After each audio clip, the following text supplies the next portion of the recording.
As Filipinas dentro de Ciudadanos, this article was originally published serially in the Filipino fortnightly review La Solidaridad of Madrid, running through the issues from September 1889 to January 1890. It supplements Rizal's great novel, Noli Me Tangere, and its sequel, El Filibusterismo, and the translation here given is fortunately by Mr. Charles Derbyshire, who in his The Social Cancer and The Reign of Greed has so happily rendered into English those masterpieces of Rizal. The reference which Dr. Rizal makes to President Harrison had in mind the grandson of his grandfather's blundering, wavering policy that, because of a groundless fear of infringing the natives' natural rights, put his country in the false light of wanting to share in Samoa's exploitation, taking the Leonine portion, too, along with Germany and England. Robert Louis Stevenson has told the story of the unhappy condition created by that disastrous international agreement, which was achieved by the dissembling diplomats of greedy Europe flattering unsophisticated America into believing that two monarchies preponderating in an alliance with a republic would be fairer than the republic acting unhampered.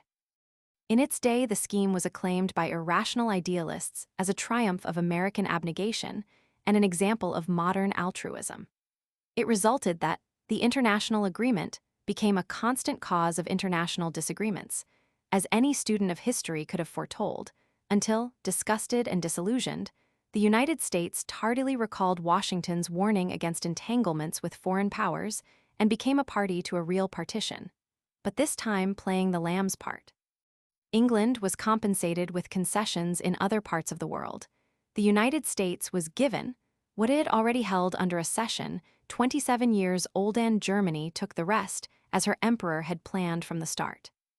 There is this Philippine bearing to the incident that the same stripe of unpractical philanthropists, not discouraged at having forced the Samoans under the ungentle German rule for their victims and not themselves suffer by their mistakes, are seeking now the neutralization by international agreement of the archipelago for which Rizal gave his life. Their success would mean another entangling alliance for the United States, with 6 allies, or 9 including Holland, China, and Spain, if the Great Republic should be allowed by the diplomats of the great powers to invite these nonentities in world politics, with whom she would still be outvoted. Rizal's reference to America as a possible factor in the Philippines' future is based upon the prediction of the German traveler Fyodor Jagor, who about 1860 spent a number of months in the islands, and later published his observations, supplemented by 10 years of further study in European libraries and museums, as Travels in the Philippines, to use the title of the English translation, a very poor one, by the way. Rizal read the much better Spanish version while a student in the Ateneo de Manila, from a copy supplied by Paciano Rizal Mercado, who directed his younger brother's political education, and transferred to José the hopes which had been blighted for himself by the execution of his beloved teacher, Father Burgos, in the Cavite alleged insurrection. Jagor's prophecy furnishes the explanation to Rizal's public life. His policy of preparing his countrymen for industrial and commercial competition seems to have had its inspiration in this reading done when he was a youth in years, but mature in fact through close contact with tragic public events as well as with sensational private sorrows. When in Berlin, Dr. Rizal met Professor Jagor, and the distinguished geographer and his youthful but brilliant admirer became fast friends, often discussing how the progress of events was bringing true the fortune for the Philippines which the knowledge of its history and the acquaintance with its then condition had enabled the trained observer to foretell with that same certainty that the meteorologist foretells the morrow's weather. A like political acumen Rizal tried to develop in his countrymen. He republished Morga's history, first published in Mexico in 1609, to recall their past. Noli Me Tangere painted their present, and in El Filibusterismo was sketched the future which continuance upon their then course must bring. The Philippines a century hence suggests other possibilities, and seems to have been the initial issue in the series of 10 which Rizal planned to print, 1 a year, to correct the misunderstanding of his previous writings, which had come from their being known mainly by the extracts cited in the censor's criticism. José Rizal in life voiced the aspirations of his countrymen, and as the different elements in his divided native land recognized that these were the essentials upon which all were agreed, and that their points of difference among themselves were not vital, dissension disappeared, and there came an united Philippines.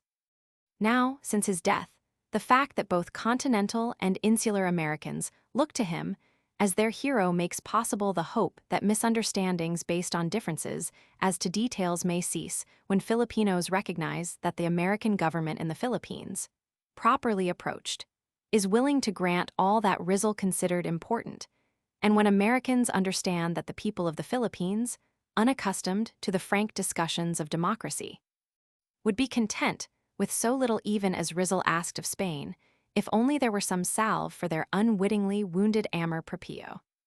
A better knowledge of the writings of José Rizal may accomplish this desirable consummation. I do not write for this generation. I am writing for other ages. If this could read me, they would burn my books, the work of my whole life. On the other hand, the generation which interprets these writings will be an educated generation. They will understand me and say, not all were asleep in the night time of our grandparents. The philosopher Tassio, in Noli Me Tangere. Jagor's prophecy. The prophecy which prompted Rizal's policy of preparation for the Philippines. This extract is translated from pages 287 to 89 of Reisen in Den Philippinen von F. Jagor, Berlin, 1873. The old situation is no longer possible of maintenance with the changed conditions of the present time. The colony can no longer be kept secluded from the world. Every facility afforded for commercial intercourse is a blow to the old system, and a great step made in the direction of broad and liberal reforms. The more foreign capital and foreign ideas and customs are introduced, increasing the prosperity, enlightenment, and self-respect of the population, the more impatiently will the existing evils be endured. England can and does open her possessions unconcernedly to the world. The British colonies are united to the mother country by the bond of mutual advantage, viz., the production of raw material by means of English capital and the exchange of the same for English manufactures. The wealth of England is so great, the organization of her commerce with the world so complete, that nearly all the foreigners even in the British possessions are for the most part agents for English business houses, which would scarcely be affected, at least to any marked extent, by a political dismemberment. It is entirely different with Spain, which possesses the colony as an inherited property, and without the power of turning it to any useful account.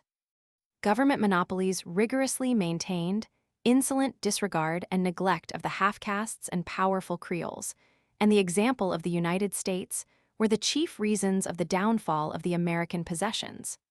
The same causes threaten ruin to the Philippines, but of the monopolies I have said enough. Half-castes and Creoles, it is true, are not, as they formerly were in America, excluded from all official appointments. But they feel deeply hurt and injured through the crowds of place hunters which the frequent changes of ministers send to Manila. Also, the influence of American elements is at least discernible on the horizon, and will come more to the front as the relations of the two countries grow closer. At present, these are still of little importance. In the meantime, commerce follows its old routes, which lead to England and the Atlantic ports of the Union. Nevertheless, he who attempts to form a judgment as to the future destiny of the Philippines cannot fix his gaze only on their relations to Spain. He must also consider the mighty changes which within a few decades are being effected on that side of our planet. For the first time in the world's history, the gigantic nations on both sides of a gigantic ocean are beginning to come into direct intercourse. Russia, which alone is greater than two divisions of the world together. China, which within her narrow bounds contains a third of the human race. America, with cultivable soil enough to support almost 3 times the entire population of the Earth. Russia's future role in the Pacific Ocean at present baffles all calculations. The intercourse of the two other powers will probably have all the more important consequences when the adjustment between the immeasurable necessity for human labor power on the one hand, and a correspondingly great surplus of that power on the other, shall fall on it as a problem. The world of the ancients was confined to the shores of the Mediterranean, and the Atlantic and Indian Oceans sufficed at one time for our traffic. When first the shores of the Pacific re-echoed with the sounds of active commerce, the trade of the world and the history of the world may be really said to have begun. A start in that direction has been made. Whereas not so very long ago the immense ocean was one wide waste of waters, traversed from both points only once a year. From 1603 to 1769, scarcely a ship had ever visited California, that wonderful country which, 25 years ago, with the exception of a few places on the coast, was an unknown wilderness, but which is now covered with flourishing and prosperous towns and cities, divided from sea to sea by a railway, and its capital already ranking among the world's greatest seaports. But in proportion as the commerce of the western coast of America extends the influence of the American elements over the South Sea, the ensnaring spell which the great republic exercises over the Spanish colonies will not fail to assert itself in the Philippines also. The Americans appear to be called upon to bring the germ planted by the Spaniards to its full development. As conquerors of the New World, representatives of the body of free citizens in contradistinction to the nobility, they follow with the axe and plow of the pioneer, where the Spaniards had opened the way with cross and sword. A considerable part of Spanish America already belongs to the United States, and has, since that occurred, attained an importance which could not have been anticipated either during Spanish rule or during the anarchy which ensued after and from it. In the long run, the Spanish system cannot prevail over the American. While the former exhausts the colonies through direct appropriation of them to the privileged classes, and the metropolis through the drain of its best forces, with, besides, a feeble population, America draws to itself the most energetic element from all lands, and these on her soil, free from all trammels and restlessly pushing forward, are continually extending further her power and influence. The Philippines will so much the less escape the influence of the two great neighboring empires, since neither the islands nor their metropolis are in a condition of stable equilibrium. It seems desirable for the natives that the opinions here expressed shall not too soon be realized as facts, for their training thus far has not sufficiently prepared them for success in the contest with those restless, active, most inconsiderate peoples.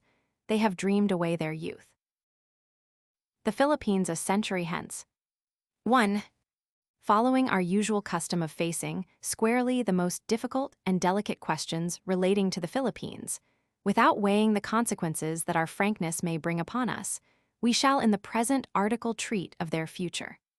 In order to read the destiny of a people, it is necessary to open the book of its past, and this, for the Philippines, may be reduced in general terms to what follows.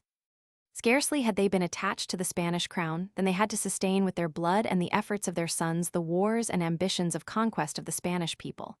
And in these struggles, in that terrible crisis when a people changes its form of government, its laws, usages, customs, religion, and beliefs, the Philippines were depopulated, impoverished, and retarded, caught in their metamorphosis, without confidence in their past, without faith in their present, and with no fond hope for the years to come.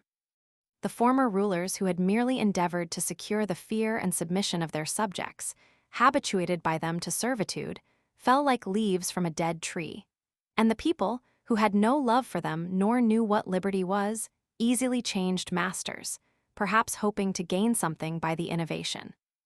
Then began a new era for the Filipinos.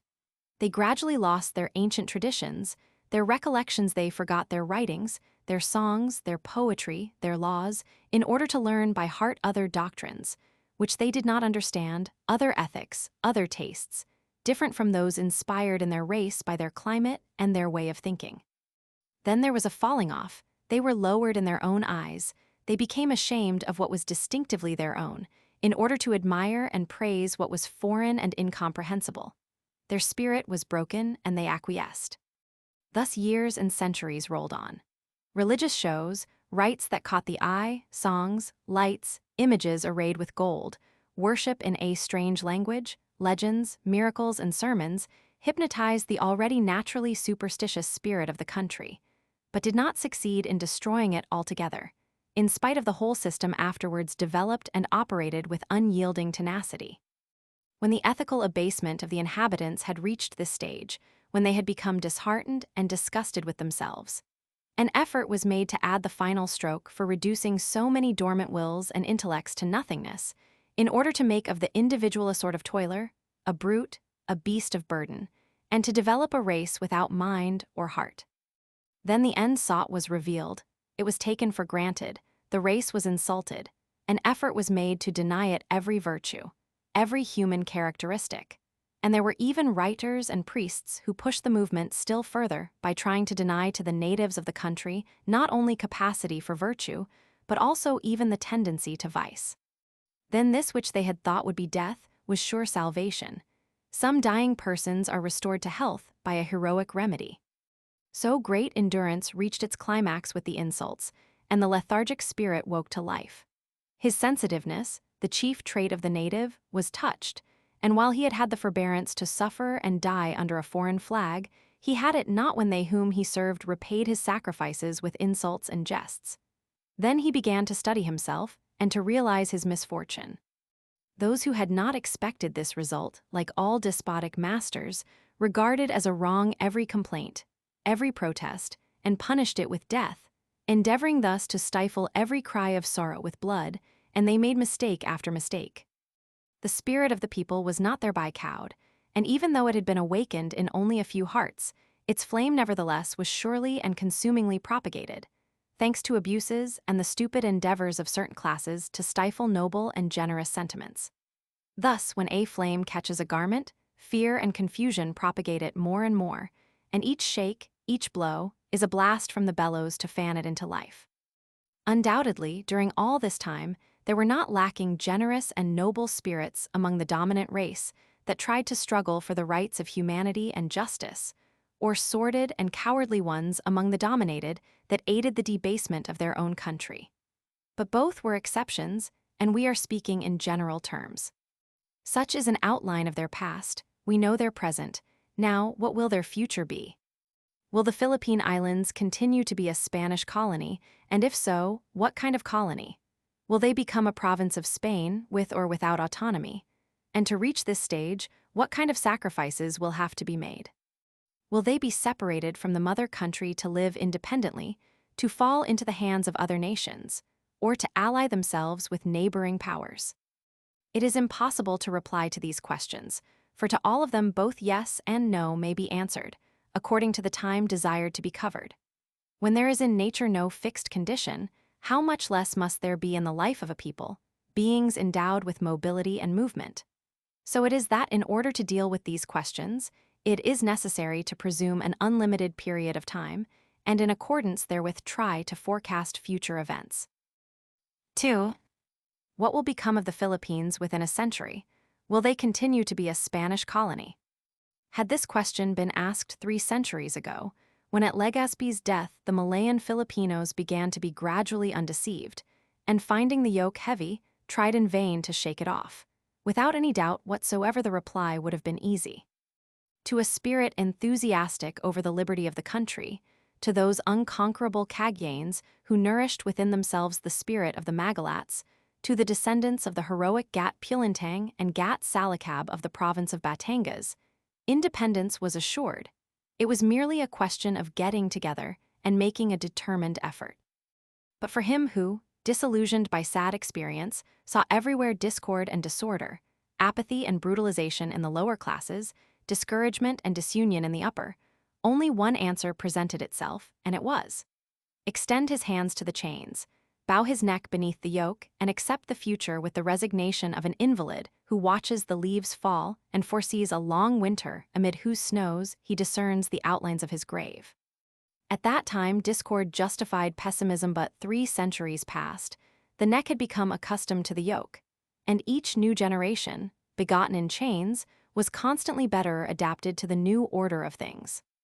Now then, are the Philippines in the same condition they were 3 centuries ago? For the liberal Spaniards, the ethical condition of the people remains the same.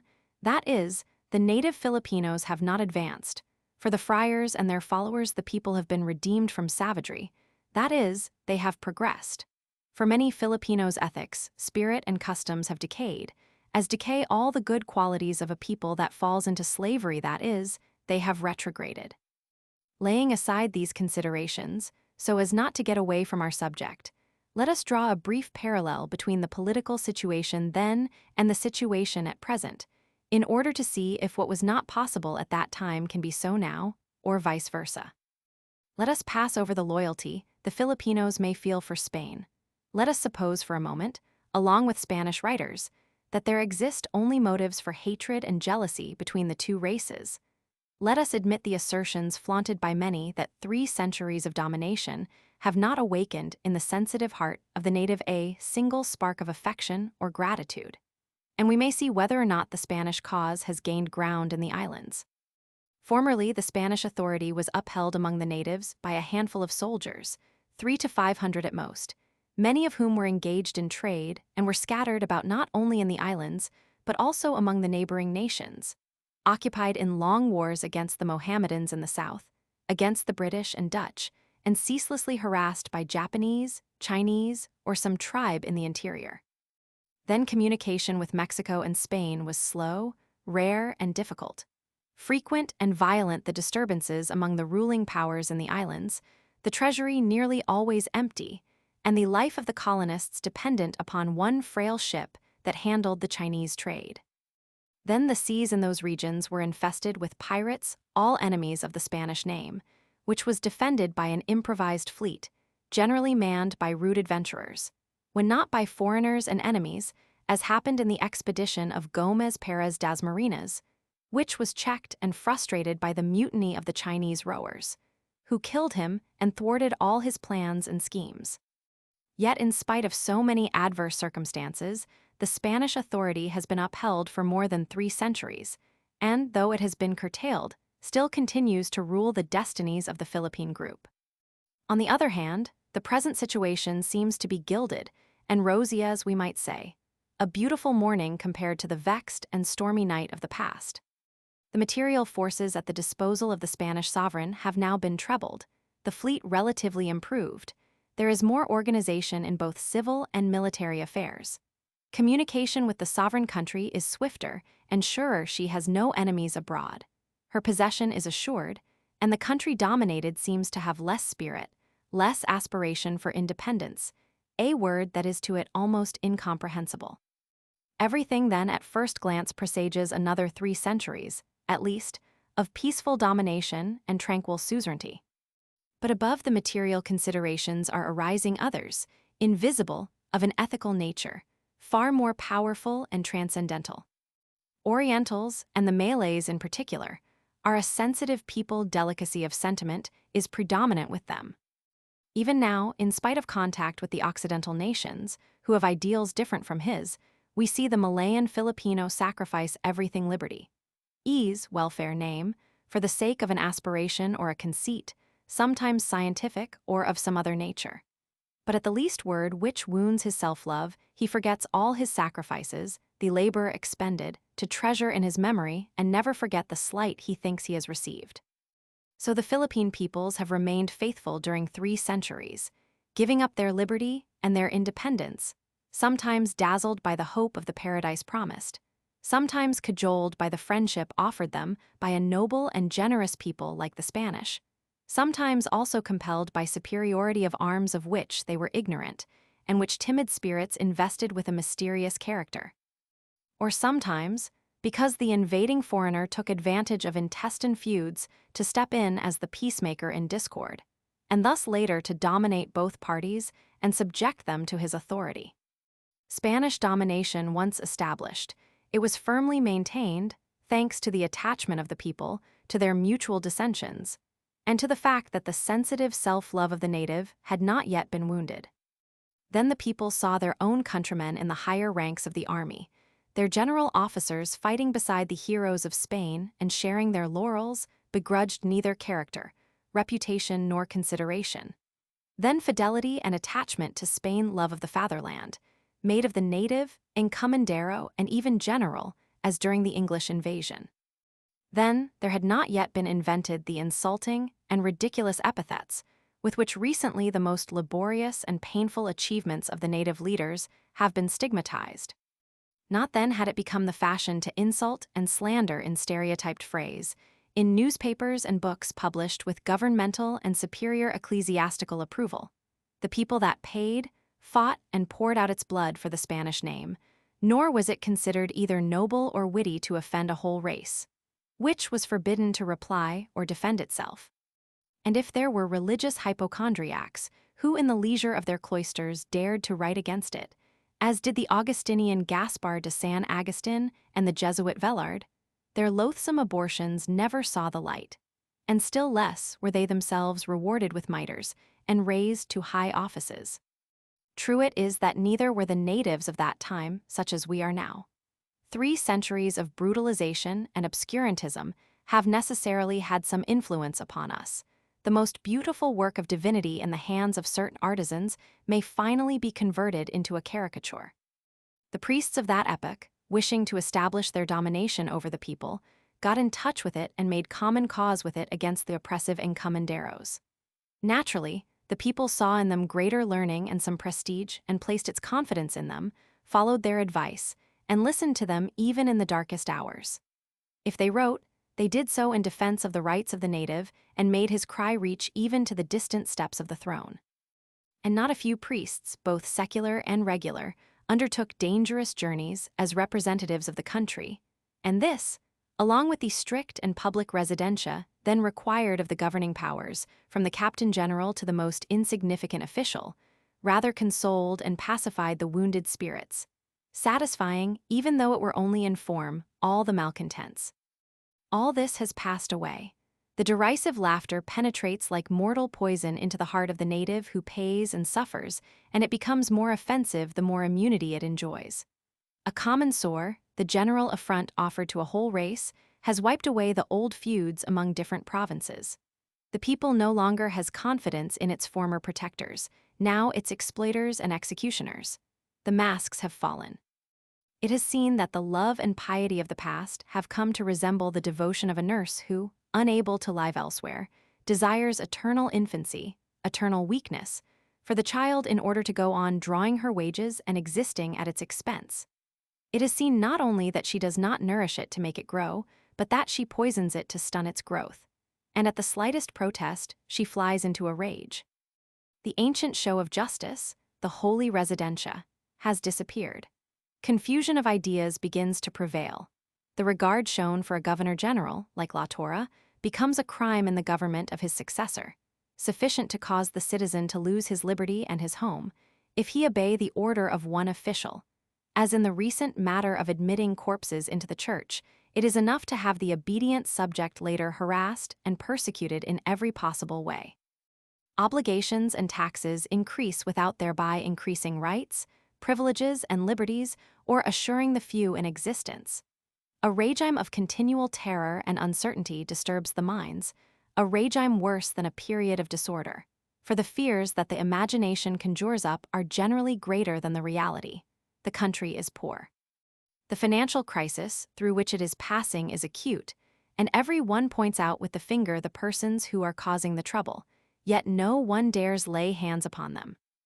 True it is that the penal code has come like a drop of balm to such bitterness. But of what use are all the codes in the world, if by means of confidential reports, if for trifling reasons, if through anonymous traitors any honest citizen may be exiled or banished without a hearing, without a trial? Of what use is that penal code? Of what use is life, if there is no security in the home, no faith in justice and confidence in tranquility of conscience? Of what use is all that array of terms, all that collection of articles, when the cowardly accusation of a traitor has more influence in the timorous ears of the supreme autocrat than all the cries for justice?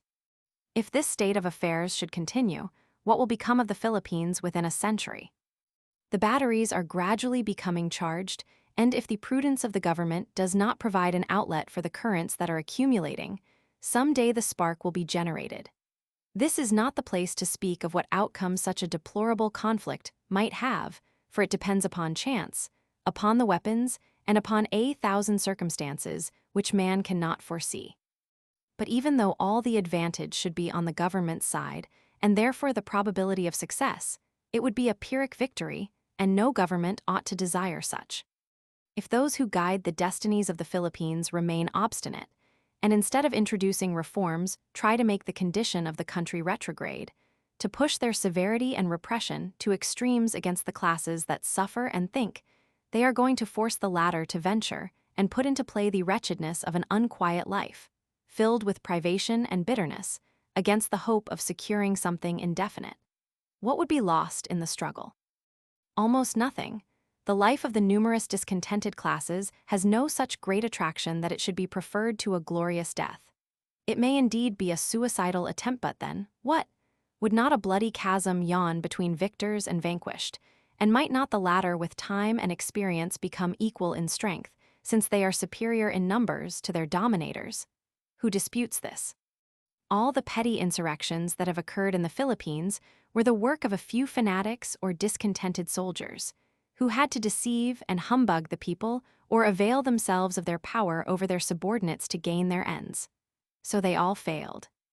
No insurrection had a popular character or was based on a need of the whole race or fought for human rights or justice, so it left no ineffaceable impressions, but rather when they saw that they had been duped, the people bound up their wounds and applauded the overthrow of the disturbers of their peace.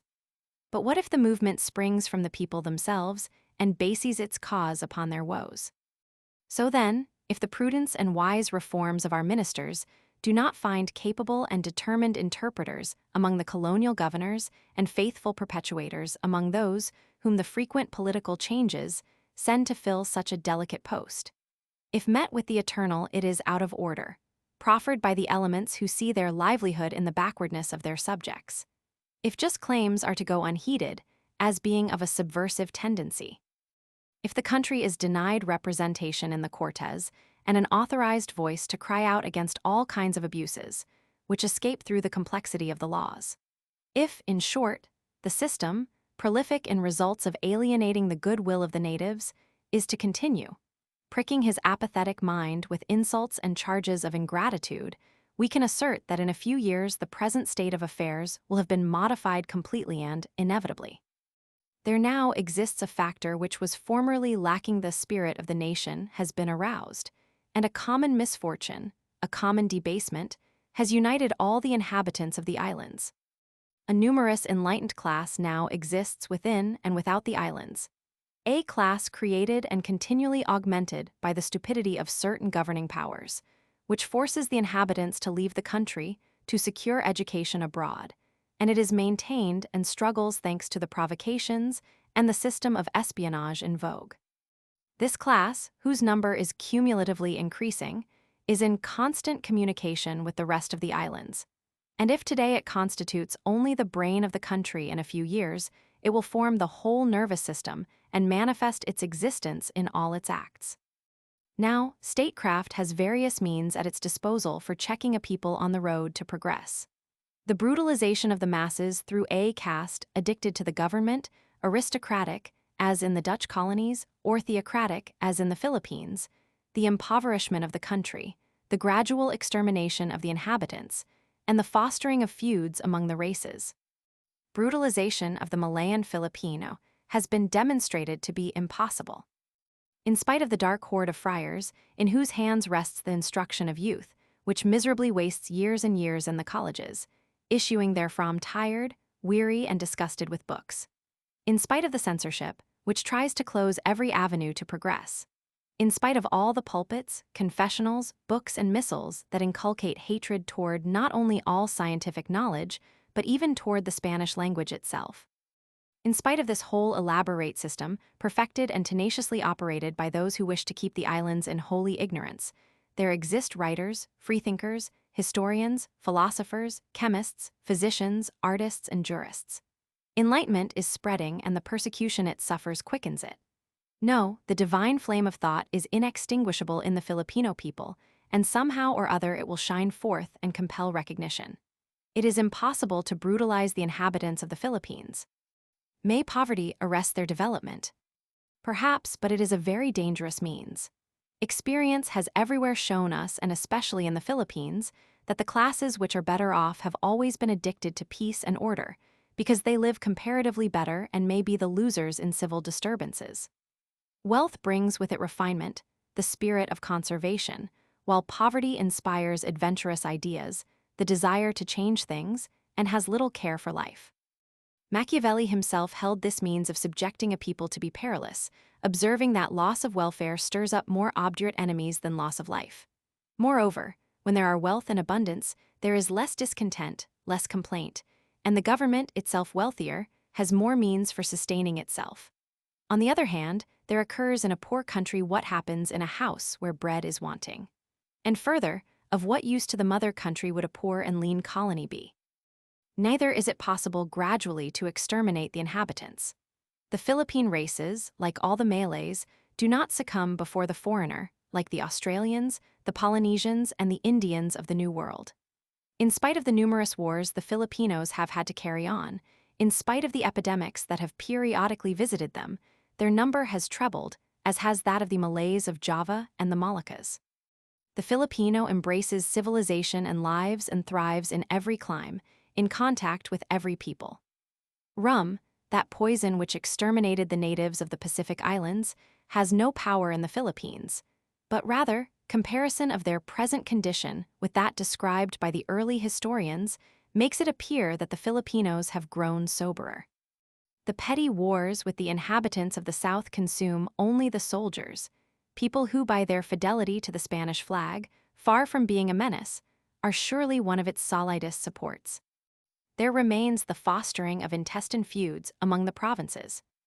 This was formerly possible, when communication from one island to another was rare and difficult, when there were no steamers or telegraph lines, when the regiments were formed according to the various provinces, when some provinces were cajoled by awards of privileges and honors and others were protected from the strongest.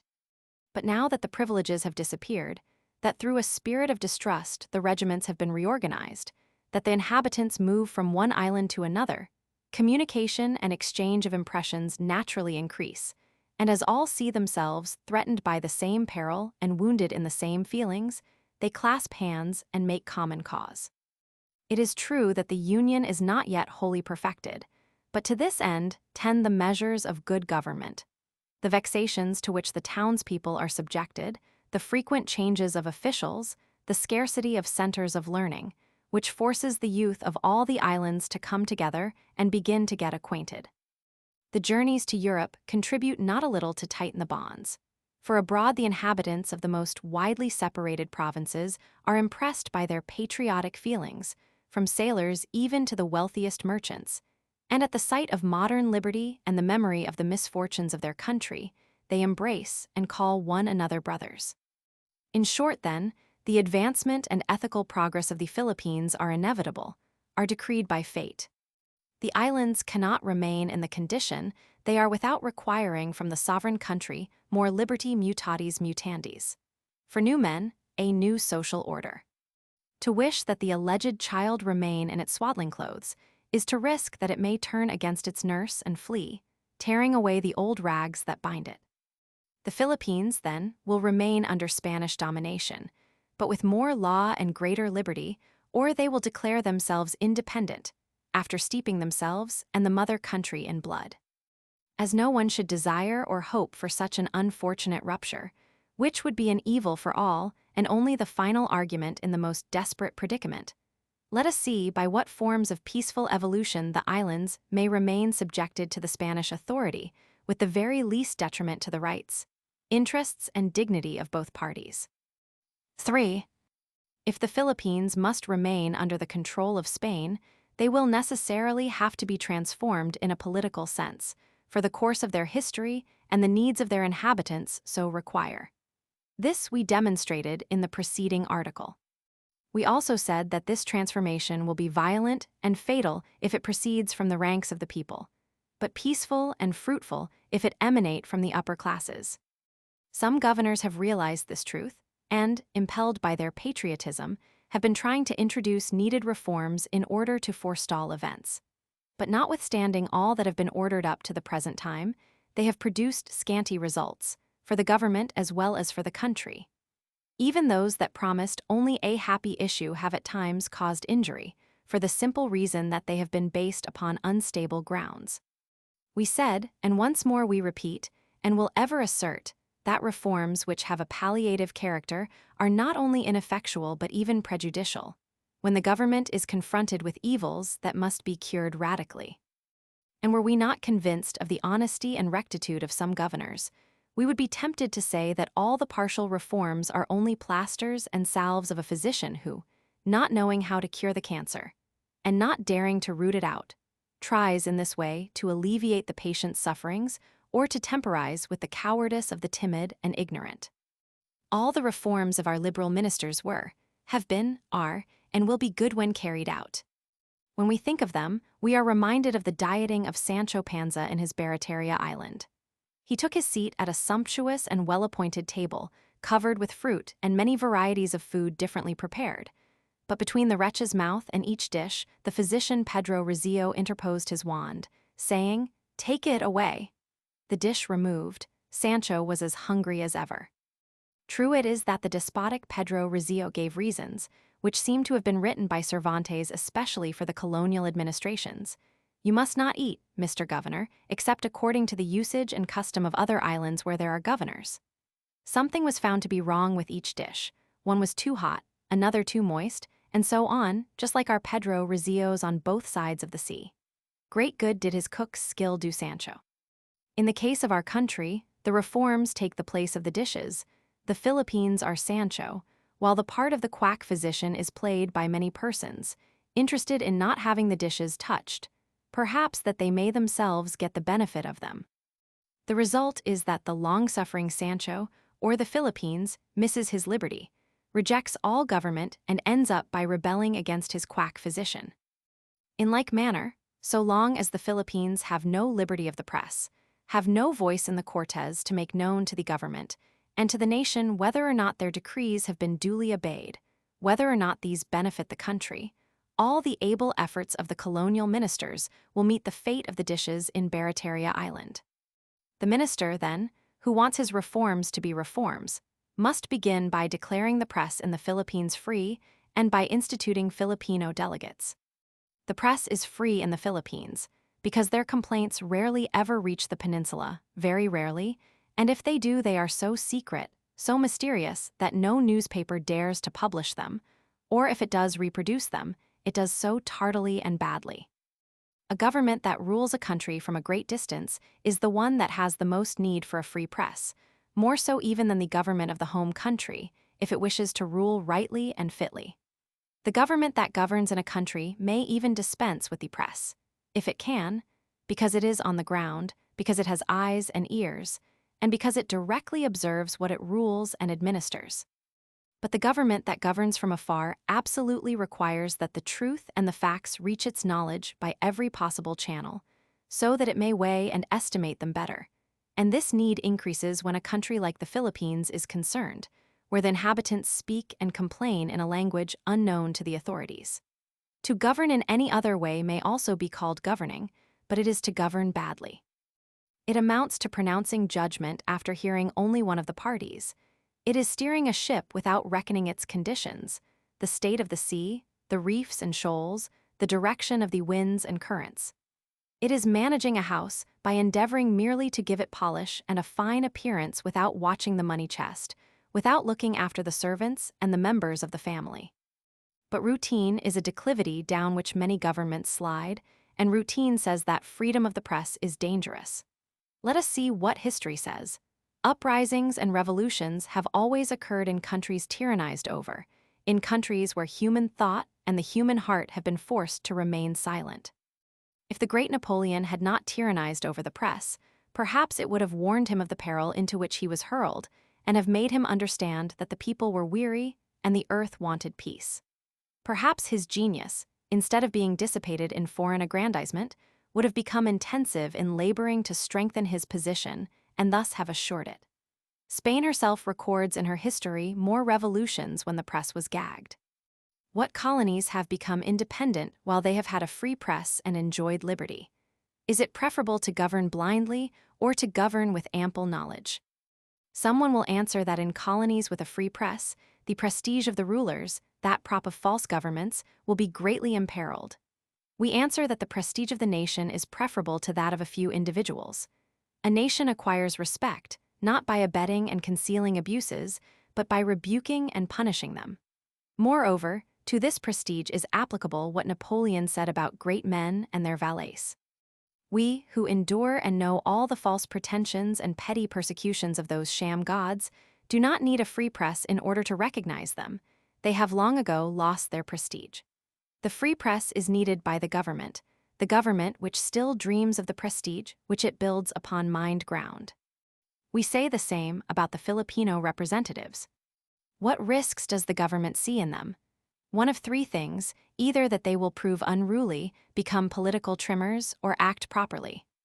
Supposing that we should yield to the most absurd pessimism and admit the insult, great for the Philippines, but still greater for Spain, that all the representatives would be separatists, and that in all their contentions they would advocate separatist ideas. Does not a patriotic Spanish majority exist there? Is there not present there the vigilance of the governing powers to combat and oppose such intentions? And would not this be better than the discontent that ferments and expands in the secrecy of the home, in the huts and in the fields?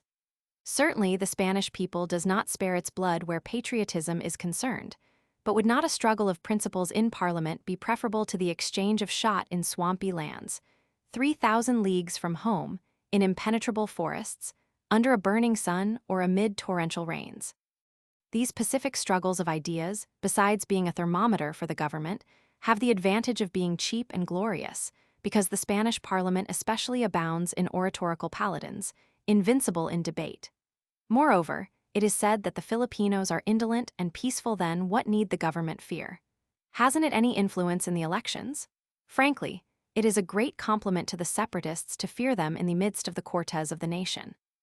If they become political trimmers, as is to be expected, and as they probably will be, so much the better for the government and so much the worse for their constituents.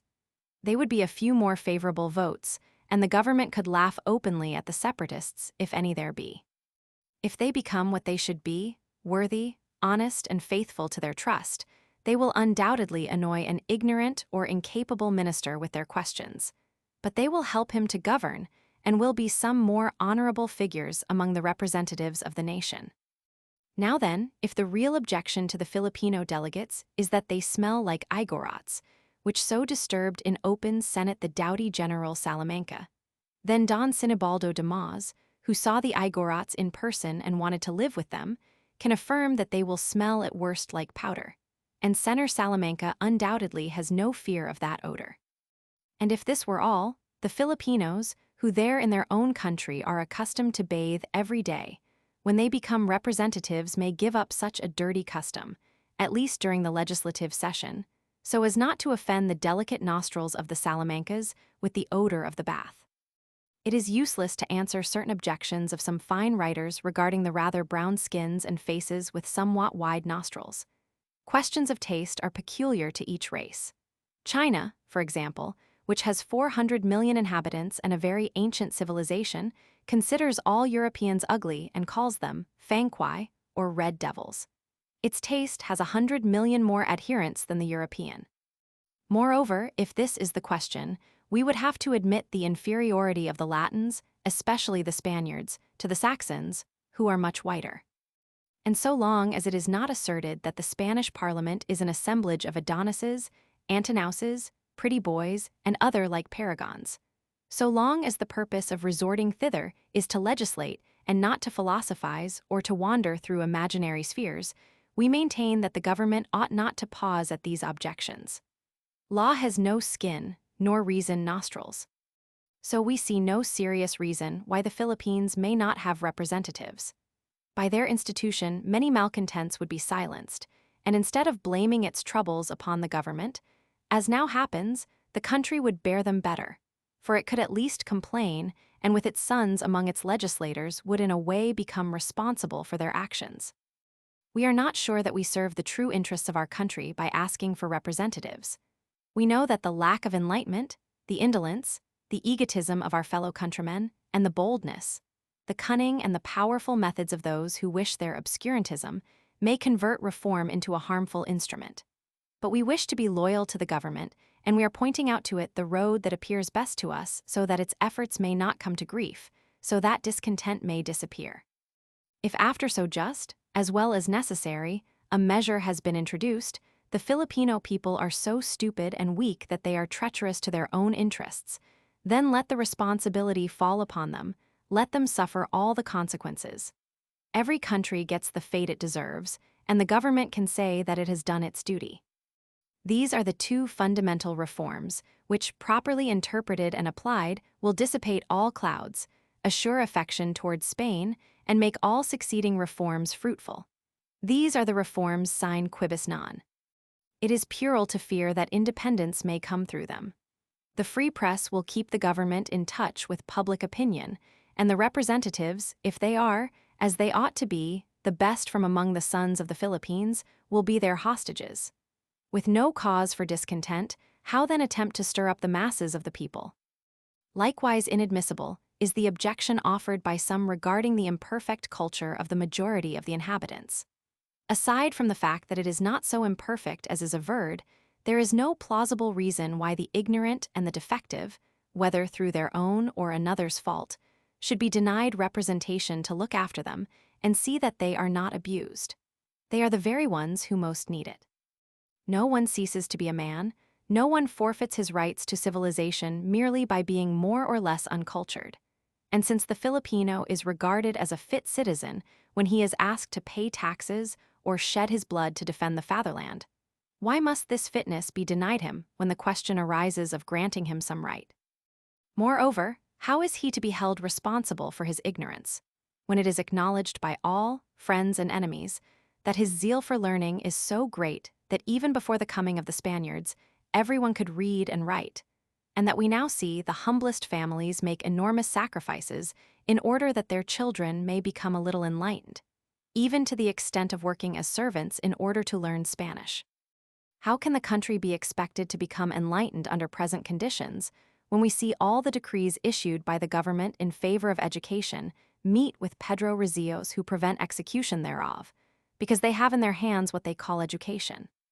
If the Filipino, then, is sufficiently intelligent to pay taxes, he must also be able to choose and retain the one who looks after him and his interests, with the product whereof he serves the government of his nation.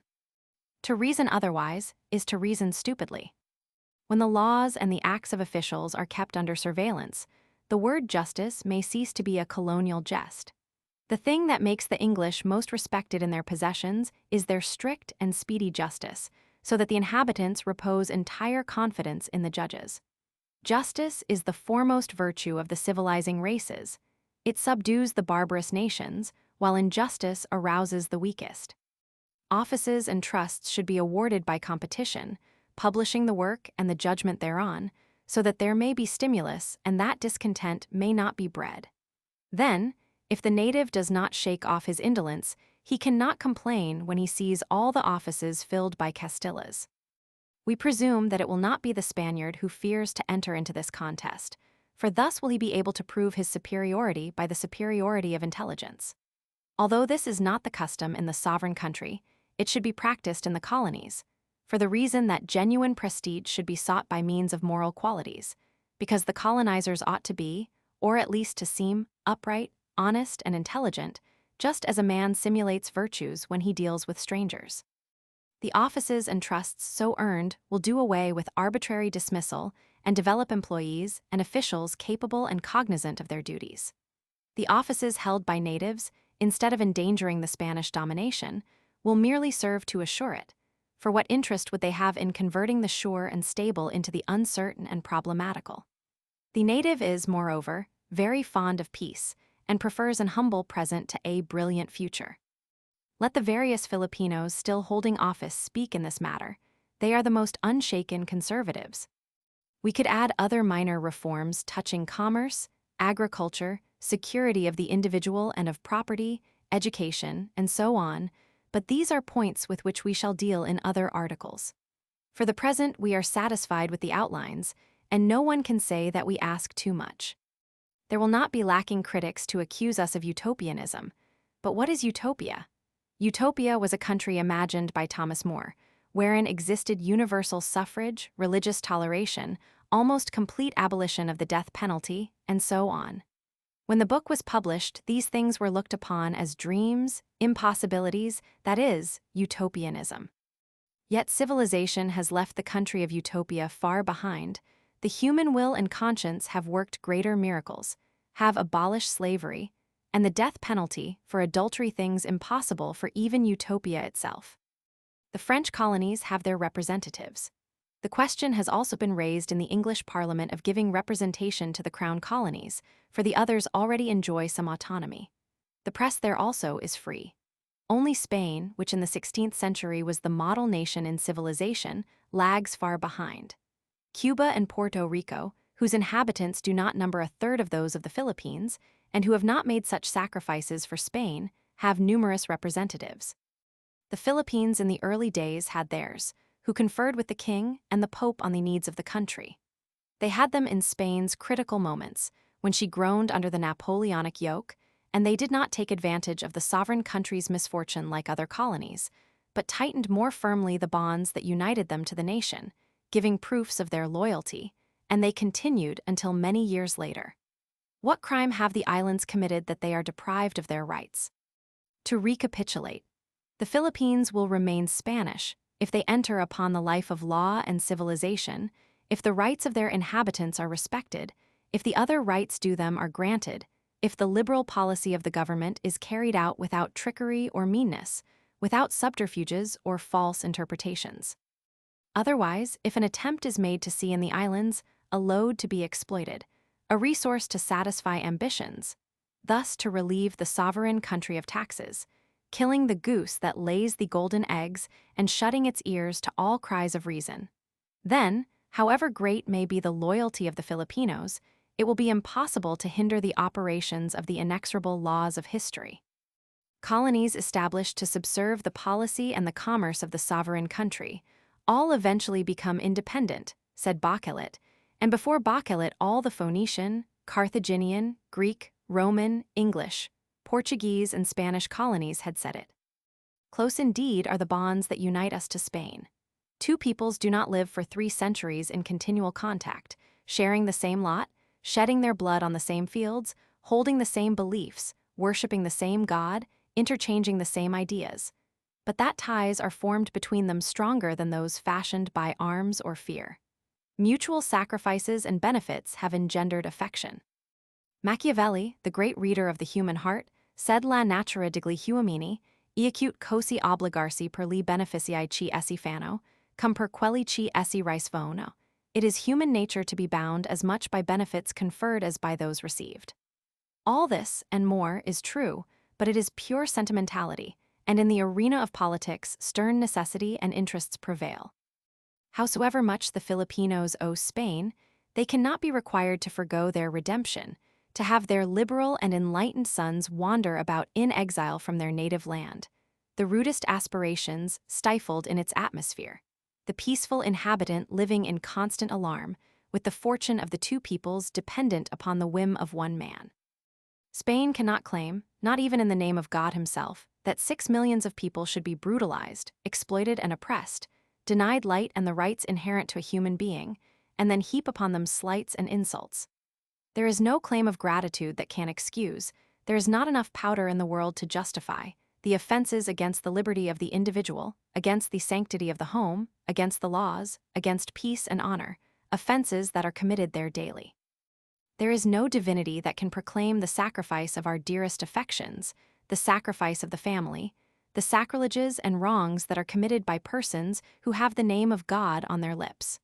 No one can require an impossibility of the Filipino people. The noble Spanish people, so jealous of its rights and liberties, cannot bid the Filipinos renounce theirs. A people that prides itself on the glories of its past cannot ask another, trained by it, to accept abjection and dishonor its own name. We who today are struggling by the legal and peaceful means of debate so understand it, and with our gaze fixed upon our ideals, shall not cease to plead our cause, without going beyond the pale of the law, but if violence first silences us, or we have the misfortune to fall, which is possible, for we are mortal, then we do not know what course will be taken by the numerous tendencies that will rush in to occupy the places that we leave vacant. If what we desire is not realized, in contemplating such an unfortunate eventuality, we must not turn away in horror, And so, instead of closing our eyes, we will face what the future may bring. For this purpose, after throwing the handful of dust due to Cerberus, let us frankly descend into the abyss and sound its terrible mysteries. 4. History does not record in its annals any lasting domination exercised by one people over another, of different race, of diverse usages and customs, of opposite and divergent ideals. One of the two had to yield and succumb. Either the foreigner was driven out, as happened in the case of the Carthaginians, the Moors, and the French in Spain, or else these autochthons had to give way and perish, as was the case with the inhabitants of the New World, Australia and New Zealand. One of the longest dominations was that of the Moors in Spain, which lasted 7 centuries. But even though the conquerors lived in the country conquered, even though the peninsula was broken up into small states, which gradually emerged like little islands in the midst of the great Saracen inundation, and in spite of the chivalrous spirit, the gallantry, and the religious toleration of the caliphs, they were finally driven out after bloody and stubborn conflicts, which formed the Spanish nation and created the Spain of the 15th and 16th centuries. The existence of a foreign body within another endowed with strength and activity is contrary to all natural and ethical laws. Science teaches us that it is either assimilated, destroys the organism, is eliminated, or becomes encysted. Encystment of a conquering people is impossible, for it signifies complete isolation, absolute inertia, debility in the conquering element. Encystment thus means the tomb of the foreign invader. Now, applying these considerations to the Philippines, we must conclude, as a deduction from all we have said, that if their population be not assimilated to the Spanish nation, if the dominators do not enter into the spirit of their inhabitants, if equable laws and free and liberal reforms do not make each forget that they belong to different races, or if both peoples be not amalgamated to constitute one mass, socially and politically homogeneous, that is, not harassed by opposing tendencies and antagonistic ideas and interests, someday the Philippines will fatally and infallibly declare themselves independent. To this law of destiny can be opposed neither Spanish patriotism, nor the love of all the Filipinos for Spain, nor the doubtful future of dismemberment and intestine strife in the islands themselves. Necessity is the most powerful divinity the world knows, and necessity is the resultant of physical forces set in operation by ethical forces. We have said, and statistics prove, that it is impossible to exterminate the Filipino people. And even were it possible, what interest would Spain have in the destruction of the inhabitants of a country she cannot populate or cultivate, whose climate is to a certain extent disastrous to her? What good would the Philippines be without the Filipinos? Quite otherwise, under her colonial system and the transitory character of the Spaniards who go to the colonies, a colony is so much the more useful and productive to her as it possesses inhabitants and wealth. Moreover, in order to destroy the 6 million Malays, even supposing them to be in their infancy, and that they have never learned to fight and defend themselves, Spain would have to sacrifice at least 1/4 of her population. This we commend to the notice of the partisans of colonial exploitation. But nothing of this kind can happen. The menace is that when the education and liberty necessary to human existence are denied by Spain to the Filipinos, then they will seek enlightenment abroad, behind the mother country's back, or they will secure by hook or by crook some advantages in their own country, with the result that the opposition of purblind and paretic politicians will not only be futile but even prejudicial, because it will convert motives for love and gratitude into resentment and hatred. Hatred and resentment on one side, mistrust and anger on the other, will finally result in a violent and terrible collision, especially when there exist elements interested in having disturbances, so that they may get something in the excitement, demonstrate their mighty power, foster lamentations and recriminations, or employ violent measures. It is to be expected that the government will triumph and be generally, as is the custom, severe in punishment, either to teach a stern lesson in order to vaunt its strength, or even to revenge upon the vanquished the spells of excitement and terror that the danger caused it. An unavoidable concomitant of those catastrophes is the accumulation of acts of injustice committed against the innocent and peaceful inhabitants. Private reprisals, denunciations, despicable accusations, resentments, covetousness. The opportune moment for calumny, the haste and hurried procedure of the courts-martial, the pretext of the integrity of the fatherland and the safety of the state, which cloaks and justifies everything, even for scrupulous minds, which unfortunately are still rare. And above all the panic-stricken timidity, the cowardice that battens upon the conquered, all these things augment the severe measures and the number of the victims. The result is that a chasm of blood is then opened between the two peoples, that the wounded and the afflicted, instead of becoming fewer, are increased. For to the families and friends of the guilty, who always think the punishment excessive and the judge unjust, must be added the families and friends of the innocent, who see no advantage in living and working submissively and peacefully.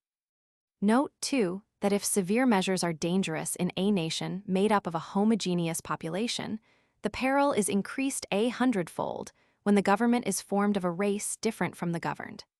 In the former, an injustice may still be ascribed to one man alone, to a governor actuated by personal malice, and with the death of the tyrant the victim is reconciled to the government of his nation. But in a country dominated by a foreign race, even the justest act of severity is construed as injustice and oppression, because it is ordered by a foreigner who is unsympathetic or is an enemy of the country, and the offense hurts not only the victim but his entire race, because it is not usually regarded as personal. And so the resentment naturally spreads to the whole governing race and does not die out with the offender. Hence the great prudence and fine tact that should be exercised by colonizing countries, and the fact that government regards the colonies in general, and our colonial office in particular, as training schools, contributes notably to the fulfillment of the great law that the colonies sooner or later declare themselves independent. Such is the descent down which the peoples are precipitated. In proportion as they are bathed in blood and drenched in tears and gall, the colony, if it has any vitality, learns how to struggle and perfect itself in fighting, while the mother country, whose colonial life depends upon peace and the submission of the subjects, is constantly weakened. And, even though she make heroic efforts, as her number is less and she has only a fictitious existence, she finally perishes. She is like the rich voluptuary accustomed to be waited upon by a crowd of servants toiling and planting for him, and who, on the day his slaves refuse him obedience, as he does not live by his own efforts, must die. Reprisals, wrongs and suspicions on one part, and on the other the sentiment of patriotism and liberty, which is aroused in these incessant conflicts, insurrections and uprisings, operate to generalize the movement, and one of the two peoples must succumb. The struggle will be brief, for it will amount to a slavery much more cruel than death for the people, and to a dishonorable loss of prestige for the dominator. One of the peoples must succumb. Spain, from the number of her inhabitants, from the condition of her army and navy, from the distance she is situated from the islands, from her scanty knowledge of them, and from struggling against a people whose love and goodwill she has alienated, will necessarily have to give way, if she does not wish to risk not only her other possessions and her future in Africa, but also her very independence in Europe. All this at the cost of bloodshed and crime, after mortal conflicts, murders, conflagrations, military executions, famine, and misery. The Spaniard is gallant and patriotic, and sacrifices everything in favorable moments for his country's good. He has the intrepidity of his bull. The Filipino loves his country no less, and although he is quieter, more peaceful, and with difficulty stirred up, when he is once aroused, he does not hesitate, and for him the struggle means death to one or the other combatant. He has all the meekness and all the tenacity and ferocity of his carabao. Climate affects bipeds in the same way that it does quadrupeds. The terrible lessons and the hard teachings that these conflicts will have afforded the Filipinos will operate to improve and strengthen their ethical nature. The Spain of the 15th century was not the Spain of the 8th. With their bitter experience, instead of intestine conflicts of some islands against others, as is generally feared, they will extend mutual support, like shipwrecked persons when they reach an island after a fearful night of storm. Nor may it be said that we shall partake of the fate of the small American republics. They achieved their independence easily, and their inhabitants are animated by a different spirit from what the Filipinos are. Besides, the danger of falling again into other hands, English or German, for example, will force the Filipinos to be sensible and prudent. Absence of any great preponderance of one race over the others will free their imagination from all mad ambitions of domination.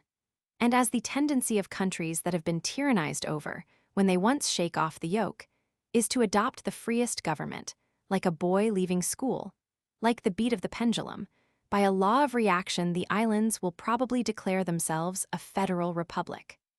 If the Philippines secure their independence after heroic and stubborn conflicts, they can rest assured that neither England, nor Germany, nor France, and still less Holland, will dare to take up what Spain has been unable to hold.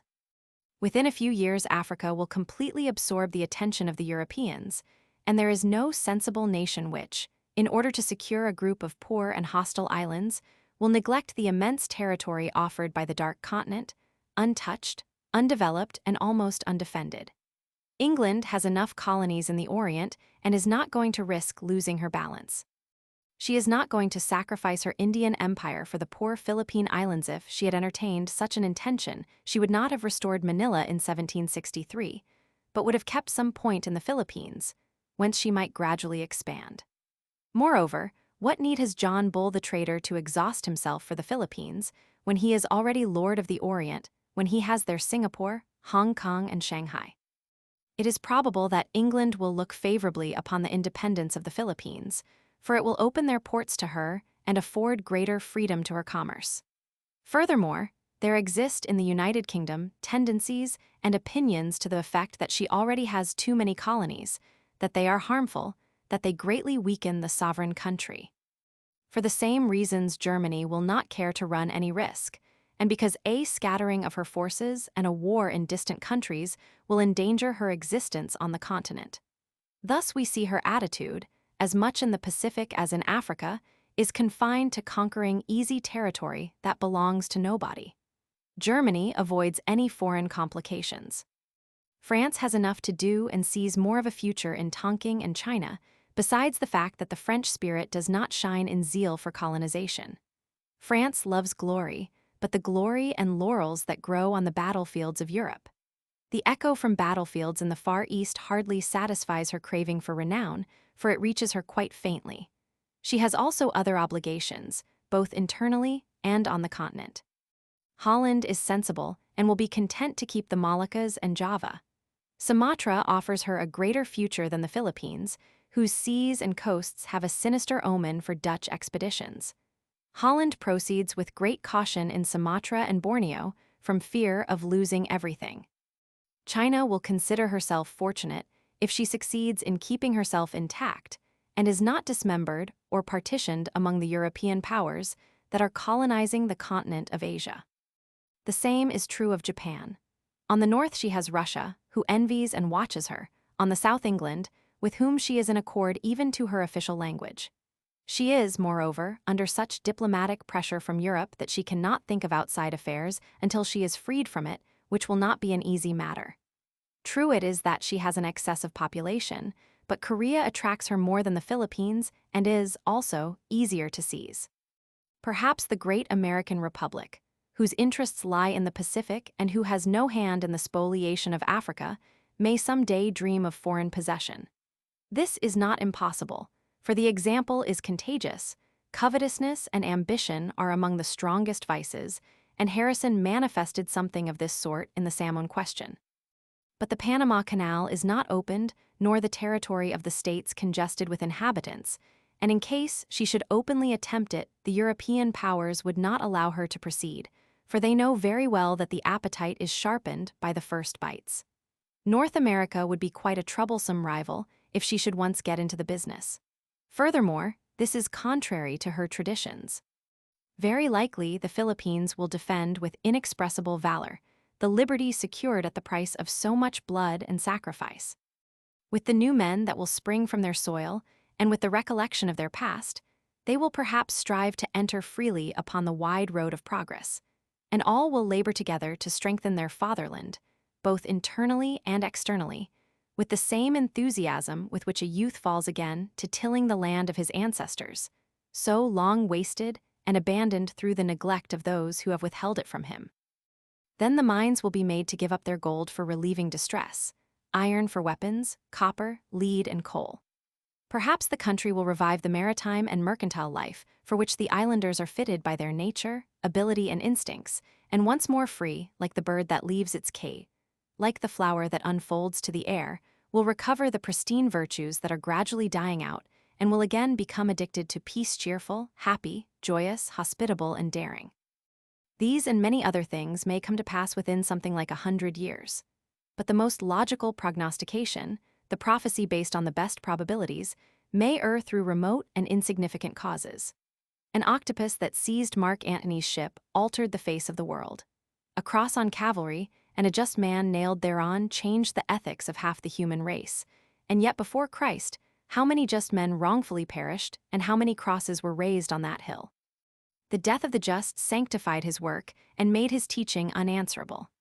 A sunken road at the Battle of Waterloo buried all the glories of 2 brilliant decades, the whole Napoleonic world, and freed Europe.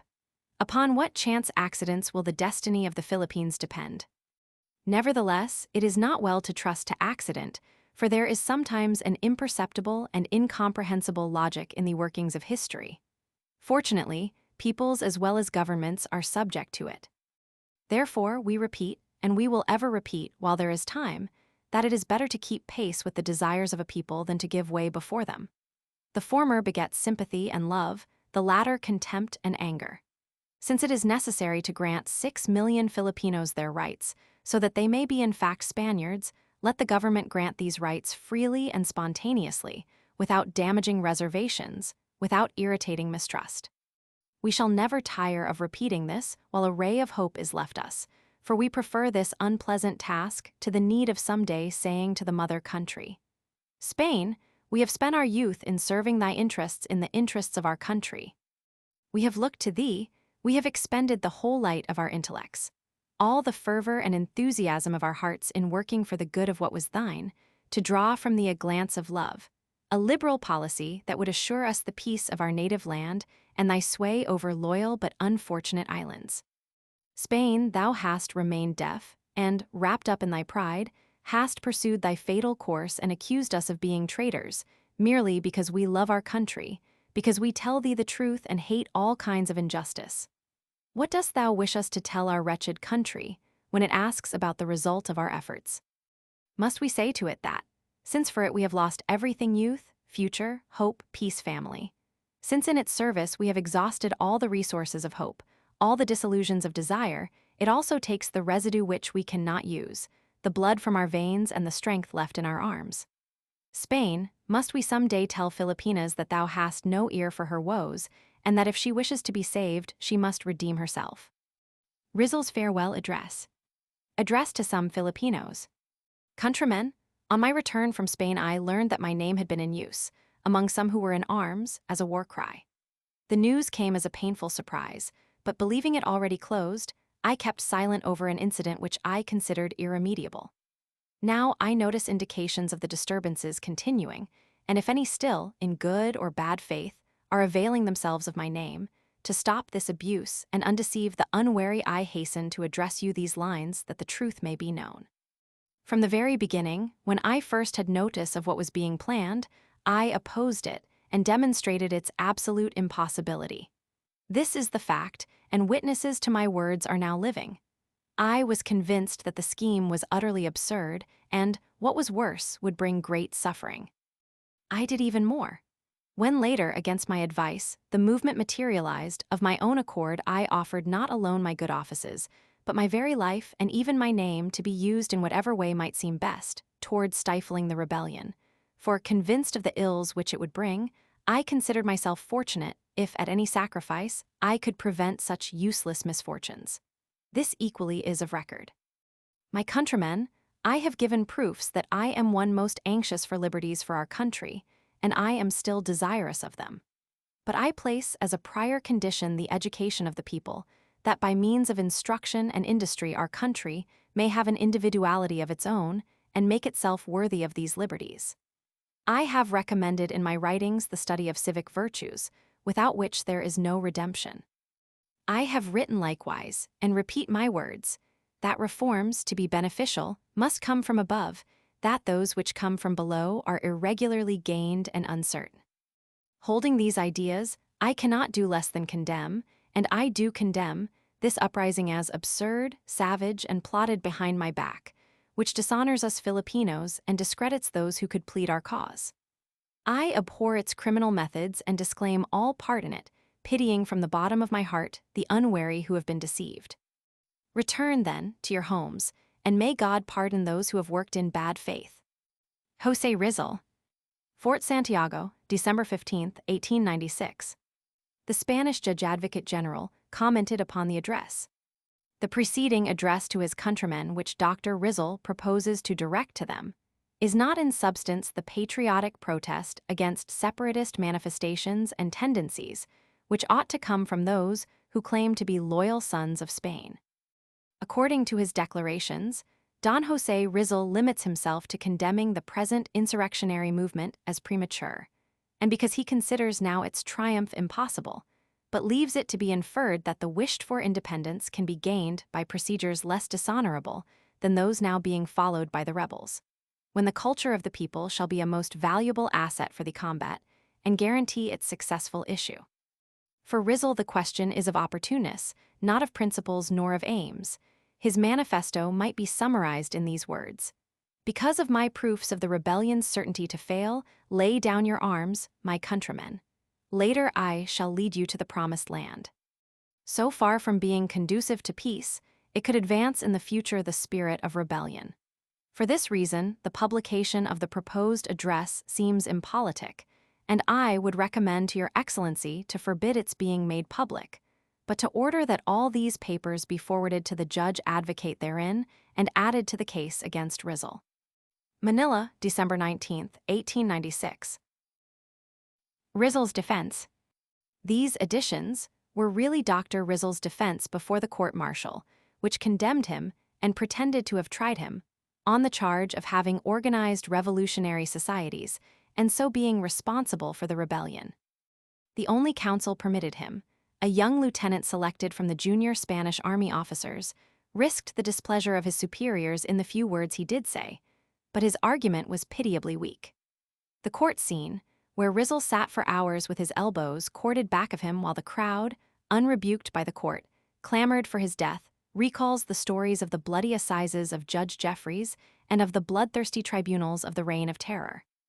He was compelled to testify himself, was not permitted to hear the testimony given for the prosecution, no witness dared favor him, much less appear in his behalf, and his own brother had been tortured, with the thumbscrews as well as in other medieval and modern ways, in a vain endeavor to extort a confession implicating the doctor. Additions to my defense. Don José Rizal y Alonso respectfully requests the court-martial to consider well the following circumstances. First, the rebellion. From July 6, 1892, I had absolutely no connection with politics until July 1st of this year when, advised by Don Pio Valenzuela that an uprising was proposed, I counseled against it, trying to convince him with arguments. Don Pio Valenzuela left me convinced apparently, so much so that instead of later taking part in rebellion, he presented himself to the authorities for pardon. Secondly, a proof that I maintained no political relation with anyone, and of the falsity of the statement that I was in the habit of sending letters by my family, is the fact that it was necessary to send Don Pio Valenzuela under an assumed name, at considerable cost, when in the same steamer were traveling 5 members of my family besides 2 servants. If what has been charged were true, what occasion was there for Don Pio to attract the attention of anyone and incur large expenses? Besides, the mere fact of Sr. Valenzuela's coming to inform me of the rebellion proves that I was not in correspondence with its promoters, for if I had been then I should have known of it, for making an uprising is a sufficiently serious matter not to hide it from me. When they took the step of sending Sr. Valenzuela, it proves that they were aware that I knew nothing, that is to say, that I was not maintaining correspondence with them. Another negative proof is that not a single letter of mine can be shown. Thirdly, they cruelly abused my name and at the last hour wanted to surprise me. Why did they not communicate with me before? They might say likewise that I was, if not content, at least resigned to my fate, for I had refused various propositions which a number of people made me to rescue me from that place. Only in these last months, in consequence of certain domestic affairs, having had differences with a missionary padre, I had sought to go as a volunteer to Cuba. Don Pio Valenzuela came to warn me that I might put myself in security, because according to him, it was possible that they might compromise me. As I considered myself wholly innocent and was not posted on the details of the movement, besides that I had convinced Sr. Valenzuela, I took no precautions, but when His Excellency, the Governor General, wrote me announcing my departure for Cuba, I embarked at once, leaving all my affairs unattended to. And yet I could have gone to another part, or simply have stayed in Dapitan, for His Excellency's letter was conditional. It said, if you persist in your idea of going to Cuba, etc. When the uprising occurred, it found me on board the warship Castilla, and I offered myself unconditionally to His Excellency. 12 or 14 days later I set out for Europe, and had I had an uneasy conscience, I should have tried to escape in some port en route, especially Singapore, where I went ashore and when other passengers who had passports for Spain stayed over. I had an easy conscience and hoped to go to Cuba. Fourthly, in Dapitan I had boats, and I was permitted to make excursions along the coast and to the settlements, absences which lasted as long as I wished, at times a week. If I had still had intentions of political activity, I might have gotten away even in the vintas of the Moros whom I knew in the settlements. Neither would I have built my small hospital, nor bought land, nor invited my family to live with me. Fifthly, someone has said that I was the chief. What kind of a chief is he who is ignored in the plotting, and who is notified only that he may escape? How is he chief who, when he says no, they say yes? As to the Liga, sixthly, it is true that I drafted its bylaws whose aims were to promote commerce, industry, the arts, etc., by means of united action, as have testified witnesses not at all prejudiced in my favor, rather the reverse. Seventhly, the Liga never came into real existence nor ever got to working, since after the first meeting no one paid any attention to it, because I was exiled a few days later. Eighthly, if it was reorganized 9 months afterwards by other persons, as now is said, I was ignorant of the fact. Ninthly, the Liga was not a society with harmful tendencies, and the proof is the fact that the radicals had to leave it, organizing the Katipunan, which was what answered their purposes. Had the Liga lacked only a little of being adapted for rebellion, the radicals would not have left it but simply would have modified it. Besides, if, as some allege, I am the chief, out of consideration for me and for the prestige of my name, they would have retained the name of Liga. Their having abandoned it, name and all, proves clearly that they neither counted on me nor did the Liga serve their purposes, otherwise they would not have made another society when they had one already organized. Tenthly, as to my letters, I beg of the court that, if there are any bitter criticisms in them, it will consider the circumstances under which they were written. Then we had been deprived of our 2 dwellings, warehouses, lands, and besides all my brothers-in-law and my brother were deported, in consequence of a suit arising from an inquiry of the Administration de Hacienda, tax-collecting branch of the government, a case in which, according to our attorney in Madrid, Sr. Linares Rivas, we had the right on our side. 11thly, that I have endured exile without complaint, not because of the charge alleged, for that was not true, but for what I had been able to write. And ask the politico-military commanders of the district where I resided of my conduct during these 4 years of exile, of the town, even of the very missionary parish priests despite my personal differences with one of them. 12thly, all these facts and considerations destroy the little founded accusation of those who have testified against me, with whom I have asked the judge to be confronted. Is it possible that in a single night I was able to line up all the filibusterism? At a gathering which discussed commerce, etc., a gathering which went no further for it died immediately afterwards. If the few who were present had been influenced by my words, they would not have let the Liga die. Is it that those who formed part of the Liga that night founded the Katipunan? I think not. Who went to Dapitan to interview me? Persons entirely unknown to me. Why was not an acquaintance sent in whom I would have had more confidence? Because those acquainted with me knew very well that I had forsaken politics, or that, realizing my views on rebellion, they must have refused to undertake a mission useless and unpromising. I trust that by these considerations I have demonstrated that neither did I found a society for revolutionary purposes, nor have I taken part since in others, nor have I been concerned in the rebellion, but that on the contrary, I have been opposed to it, as the making public of a private conversation has proven. Fort Santiago, Dec. 26, 1896. José Rizal. Respecting the rebellion. The remarks about the rebellion are from a photographic copy of the pencil notes used by Rizal for his brief speech. The manuscript is now in the possession of Sr. Eduardo Leite of Saragossa, Spain. I had no notice at all of what was being planned until the 1st or 2nd of July in 1896, when Pío Valenzuela came to see me, saying that an uprising was being arranged. I told him that it was absurd, etc., and he answered me that they could bear no more. I advised him that they should have patience, etc., He added then that he had been sent because they had compassion of my life and that probably it would compromise me. I replied that they should have patience and that if anything happened to me I would then prove my innocence. Besides, said I, don't consider me but our country which is the one that will suffer. I went on to show how absurd was the movement. This later Pío Valenzuela testified. He did not tell me that my name was being used, neither did he suggest that I was its chief, nor anything of that sort. Those who testify that I am the chief, which I do not know nor do I know of having ever treated with them. What proofs do they present of my having accepted this chiefship, or that I was in relations with them or with their society? Either they have made use of my name for their own purposes, or they have been deceived by others who have. Where is the chief who dictates no order nor makes any arrangement, who is not consulted in any way about so important an enterprise until the last moment, and then, when he decides against it, is disobeyed? Since the 7th of July of 1892, I have entirely ceased political activity.